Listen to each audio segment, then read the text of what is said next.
August 6 യേശുവിന്റെ രൂപാന്തരീകരണ തിരുനാൾ ആയി സഭ ആഘോഷിക്കുന്നു.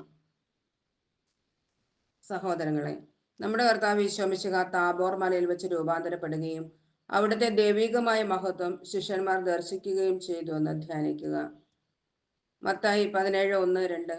യേശു 6 ദിവസം കഴിഞ്ഞ് പത്രോസ്, യാക്കോബ്, അവന്റെ സഹോദരൻ യോഹന്നാൻ എന്നിവരെ മാത്രം കൂട്ടിക്കൊണ്ട് ഒരു ഉയർന്ന മലയിലേക്ക് പോയി. അവൻ അവരുടെ മുമ്പിൽ വെച്ച് രൂപാന്തരപ്പെട്ടു. അവന്റെ മുഖം സൂര്യനെ പോലെ വെട്ടിത്തിളങ്ങി. അവന്റെ വസ്ത്രം പ്രകാശം പോലെ ധവളമായി. ലൂക്ക 9:32-36 വരെ. നിദ്രാവിവശനായിരുന്നിട്ടും പത്രോസും കൂടെയുള്ളവരും ഉണർന്നിരുന്നു.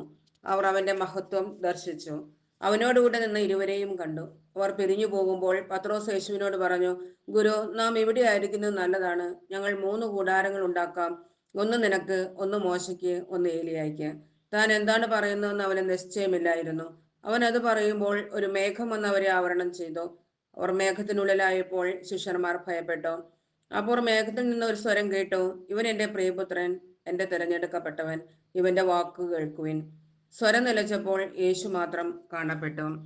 മർക്കോസ് 9:2-7 വരെ. 6 ദിവസം കഴിഞ്ഞ് പത്രോസ്, യാക്കോബ്, യോഹന്നാൻ എന്നിവരെ മാത്രം കൂട്ടിക്കൊണ്ട് യേശു ഒരു ഉയർന്ന മലയിലേക്ക് പോയി.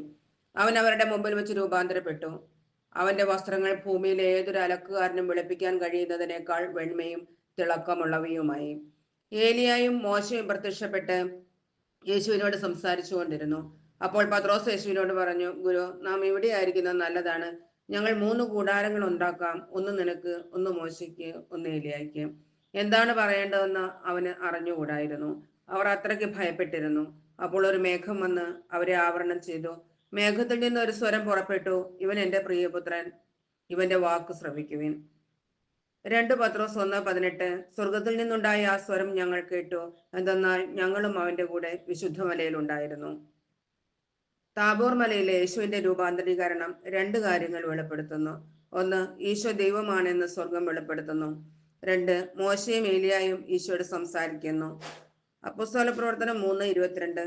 മോശ ഇപ്രകാരം പറയുന്നു, ദൈവമായ കർത്താവ് നിങ്ങൾക്കായി നിങ്ങളുടെ ഇടയിൽ നിന്ന് എന്നെ പോലെ ഒരു പ്രവാചകനെ ഉയർത്തും. അവൻ നിങ്ങളോട് പറയുന്നതെല്ലാം നിങ്ങൾ കേൾക്കണം. നമുക്ക് പ്രാർത്ഥിക്കാം. പരിശുദ്ധ അമ്മേ, ദൈവമാതാവേ, ലോകമെമ്പാടുമുള്ള സകലരും യേശുവിനെ ഏകരക്ഷകനും ദൈവപുത്രനുമായി തിരിച്ചറിയുന്നതിനും ദൈവവചനത്താൽ വിശുദ്ധീകരിക്കപ്പെടുന്നതിനും വേണ്ടി അമ്മ പ്രാർത്ഥിക്കണമേ.